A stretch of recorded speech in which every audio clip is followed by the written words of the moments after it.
Hola pandilla, ¿cómo están? Bienvenidos a otro Vivir es Dificilísimo con el tío Queso, en el que voy a continuar nuestra conversación acerca de mi brote psicótico. Den la bienvenida a Jurado Descalificador, que ustedes cómo los quieren a estos vatos, ¿no? Y a el ser interior en el que vive inteligencia infinita,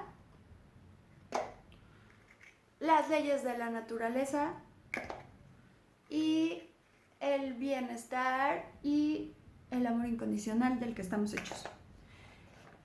El jurado descalificador son como, pues son personajes de mi propia psique. Eso no quiere decir que son como entes reales o individuos reales. O sea, son el producto de las ideas que uno tiene acerca de uno mismo y también del mundo, ¿no? Entonces, cuando yo era chiquita, y yo creo que a todos nos pasa, a la mayoría nos dicen esto es bueno y esto es malo, y a la mayoría nos pintan un mundo como pues, bastante cucho, ¿no? O sea, por ejemplo, en mi familia, pero, o sea, en mi familia se usaban los términos así como pues marxistas, ¿no? Como de que pues todo es como en términos de cuántos recursos materiales tiene la gente y cómo unos oprimen a otros y así. O sea, yo he visto que hay familias que piensan al revés, como de que pues los pobres son los que se pasan de lanza con la gente que tiene varo, o bueno, hay otros a los que se los ponen en términos espirituales, los malos se pasan de lanza con los buenos, y como o sea, los que tienen poder y en alguna forma dinero son los corruptos. Bueno, o sea, casi todos vivimos en un mundo en el que estamos como peleados, ¿no? O sea, hay como unos buenos y unos malos y hay constantemente una guerra, muchas prohibiciones, o sea, la prohibición sexual, la prohibición, o sea, sexual en el sentido de que, pues, o sea, bueno, para empezar a todos, o sea, no nos dejan andar con nuestras partes, como nuestros órganos sexuales al aire por ahí, a casi todos nos casi o sea, cuando vamos a tener sexo por primera vez, a muchos de nosotros nos miran con terror. O sea, bueno, hay prohibición de lo que vas a comer, de cuánto debes de pesar, de cuántos años te debes de ver, de cuánto, o sea, que, güey, este mundo es un lugar muy agresivo en cuanto a ideas. Yo creo que el mundo real no está hecho así, pero los humanos lo que hemos hecho es confundir el lugar que deberían de tener estos dos. Es decir, debería de dominar nuestra vida, debería de ser el más importante, y debería de ser solo un pequeño amigo que lo ayuda como a decidir lo que no le gusta para crear cosas que sí le gustan, más y más cosas que sí le gustan. Pero finalmente, o sea, muchas veces termina volviéndose como al que más le invertimos.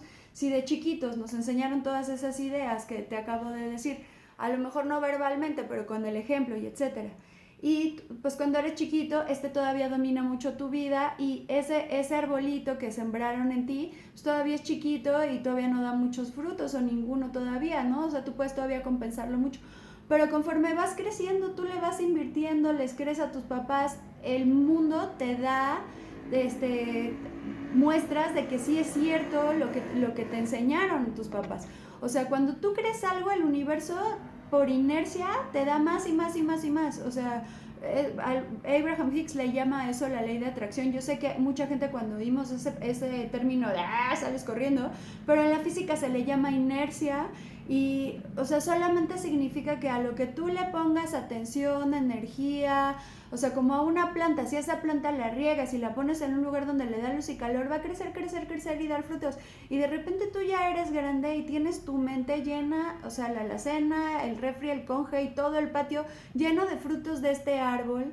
Y entonces tienes un montón de manifestaciones en tu vida de los frutos de ese árbol y tú dices, no, pues es que la neta, esto sí es cierto, ¿no? Pero, pues bueno, o sea, llega un momento en el que lo que pasa con lo que son estas ideas, lo que te hacen sentir es impotente, ¿no? Entonces, si tú como yo, durante muchos años te has sentido impotente, sientes que el mundo te aplasta, que no puedes con él, y etcétera, etcétera, y vas tratando como yo así de cambiar. Cada vez que tratas de cambiar de lugar a estas dos, el paso que sigue de impotencia es enojo, porque el enojo es como una explosión que te avienta de regreso hacia abajo de la escala emocional, ¿no? O sea, si te está llamando, si estás en impotencia y te llama, vente, vente, lo que sigue es que te enojas. Pero pues la gente que no está acostumbrada a pasar por toda su escala emocional hasta llegar hasta abajo, cuando ve que te enojas creen que estás peor. Porque cuando estás en impotencia eres obediente, sensato y no tienes tanta energía y no estás rebelándote contra las cosas horribles que te dicen, ¿no? Entonces cuando te enojas, todo el mundo, regrésate a impotencia, regrésate a obediencia, regrésate a calma, regrésate a tristeza, a lo que quieras, pero regrésate.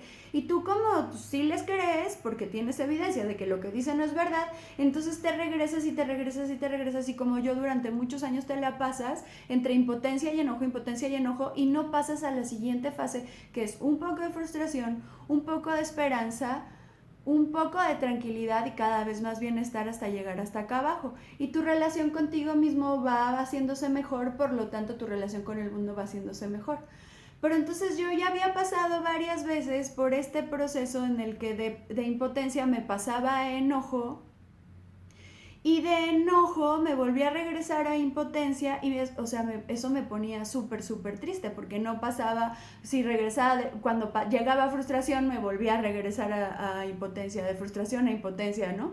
Enojo, frustración, impotencia, enojo. Entonces ya la última vez cuando empecé a sentir que estaba alucinando, porque eso es lo que pasa, mi mente ya está como, está haciendo cualquier cosa, ya está, de neto te voy a dar el camino de menor resistencia, que es el que siempre usa la naturaleza para llegar a cumplir sus propósitos. En mi caso ya era así de que, pues güey, tú eres muy imaginativa y tienes la puerta de la creatividad abierta, por ahí te va a ir todo. Y pues obviamente yo empezaba a alucinar. Entonces la última vez que me llegó, yo estaba así de súper feliz porque, estoy alucinando. Y pues pasaba por periodos de mucho enojo, ¿no? Y de repente pues de mucho miedo, porque ese enojo lo que hacía era como patear un avispero adentro de mi mente, ¿no? Porque como que pues, todos los miedos y todas esas cosas, como las fuerzas de la impotencia, yo empezaba a encontrar, de que neto abría cualquier gabinete y salían así frutos de impotencia por todos lados, y pues me daba mucho miedo. Y pues sí, obvio, por ejemplo, por contarte algo, yo me sentía aislada, esa vez que les contaba que me sentía así de me tienen secuestrada. Pues por ejemplo yo le había entregado todo el poder de mi carrera a unos managers y yo ya no sabía ni cuánto cobraban ni cómo llegaban las tocadas a mis manos, muchas veces no sabía ni dónde ni cómo iba a tocar. Entonces yo ya no tenía ningún control sobre mí, mi ejercicio, ¿no? Yo seguía creando y creando y creando, pero yo ya no tenía ningún control sobre mi carrera. Entonces, por ejemplo, esa era una forma de tenerme aislada, que yo había elegido a esas personas, yo lo había hecho, pero no me había dado cuenta cuánto daño me había hecho no hacerme cargo de esa parte de mi carrera. Hasta que en ese momento, pues ya, cuando cerré mis redes sociales y cerré mi WhatsApp y me negué a contestar todo hasta que aclarara mi mente, y todo el mundo así de, ¿por qué te desapareciste? ¿Qué te pasó? Y yo, pues estoy teniendo pánico, siento como que todo está súper siniestro ahorita, y pues esto le tengo que hacer caso porque es algo que mi mente me está diciendo, y aunque yo entendía que esto tal vez no era, para mí en ese momento lo que era cierto o falso, la diferencia entre cierto, falso, verdadero o falso, era absolutamente irrelevante, ¿no? Como que yo decía, bueno, esto no importa, porque si es cierto adentro de mí, se va a manifestar afuera de mí. Y si yo lo cambio adentro de mí, también se va a manifestar afuera de mí. Entonces lo importante es cómo me siento y como en general de lo que se está tratando mi viaje, no los específicos de qué están haciendo las personas y las cosas. Por ejemplo, yo traía un romanzazo con una persona que pues aparentemente es imposible que sepa que yo existo. ¿Y eso qué importa? Yo me la estaba pasando padrísimo como con mi novio imaginario, y todo el mundo estaba preocupadísimo porque yo me la estaba pasando padrísimo con mi novio imaginario. Y yo, pues sí, güey, pero es que no tiene que ser real ahorita. ¿Quién sabe esto en qué va a desembocar? ¿Cómo se va a trasladar pasar a verdadero y a físico, yo mientras me la quiero estar pasando chido. Y las partes horribles, pues sí están horribles, pero pues duran bien poquito y después yo como que pues, estoy aprendiendo a manejar. O sea, es como ese Fórmula 1 que yo les contaba en otros capítulos, así de que de repente se me salía de control y todo el mundo, ¡ah, te vas a matar! ¡Nos vas a matar a todos! Y yo, sí, no, a ver, aguanten. O sea, yo sé que se ve cabrón, está difícil también para mí. O sea, yo sé que esto está loco, se ve muy peligroso, pero es la única forma que tengo de atravesar la escala emocional de impotencia a enojo a lo que sigue, que es un poquito mejor. Entonces, o sea, déjenme atravesar y todos, no, regrésate. Yo, o sea, yo sé que ustedes lo hacen con las mejores intenciones, pero es que ustedes no saben lo que yo sé. Y cuando se los trato de explicar, ustedes lo único que oyen es locura hablando. Porque ustedes creen que lo único que soy ahorita es loca. Y al contrario, o sea, si yo veo que tengo, o sea, como una presencia fuertísima de cosas no reales, que además yo he estado buscando e invocando durante muchos años. O sea, estoy haciendo el ridículo, pues sí, güey, he hecho una carrera de eso. O sea, hay un mundo adentro de mí persiguiéndome y acosándome y correteándome porque fumo marihuana. Puta, ¿te extraña? Porque, o sea, a mí afuera de mí todo el mundo siempre está chingando con que deje la marihuana y con que eso me hace mucho daño y con que me pone quién sabe cómo y así. Tus ideas que me sembraste, no. O sea, esa madre no tiene nada que ver. Es como una sustancia que entró a mi cerebro y las ideas con las que prendió esa sustancia y a las que está amplificando, eso es no, o sea, yo sé que no es mala onda, pero la banda como que yo así de, o sea, estás loco, güey, esta madre me alivianó, me ayudó a ponerme feliz por un tiempo y ahorita estoy a punto de cambiar no solo mi promedio de día a día, sino como mi promedio semanal, mensual y anual de cómo me siento. Entonces por eso está saliendo un montón de podredumbre que yo tenía adentro y que ahorita pues yo sé que a todo el mundo le da miedo ver esas cosas y pues a mí también, ojalá no fuera así, ojalá pudiera pasar así simplemente de impotencia a felicidad, así como si nada. Pero pues no, güey, esta madre así va a pasar, así me está pasando a mí y ni modo que diga, bueno, entonces solo lo voy a pasar cuando ya no haya nada sucio ahí, o sea, de, pues güey, ¿quién va a venir a limpiar si no yo? O sea, voy a pasar por esto, lo que tengo que hacer es sacar de la ecuación a todos, tranquilizarlos, ya, o sea, fui a la psiquiatra, le conté todos mis alucines, al otro día amanecí con unos fuegazos, así se me incendió la boca de contarle cosas que yo les supliqué que no me hicieran contárselo a alguien ajeno. O sea, yo lo quería tratar entre mi familia y amigos, pero pues todos querían que yo me pusiera en manos de un profesional, porque nadie sabe más que yo. O sea, como yo creo que yo soy la persona que sabe más de Jessica que todo, o sea, en el mundo. Pero ellos pensaban que hay personas que saben más de mí, porque son profesionales y porque estudian y porque saben mejor que yo todo el pedo. O sea, yo creo que sí hay gente que sabe de algunas cosas más que yo, pero yo siento con claridad lo que quiero y lo que no quiero hacer y en ese momento yo quería hacerme cargo de mi proceso. Tenía que sacarlos a todos de la ecuación a pesar de que yo los metí. Tenía que tranquilizarlos y pues aguantar porque pues ya los había, yo los metí a ellos sin querer en el mal viaje. No los podía meter en el buen viaje porque nomás no se dejaban.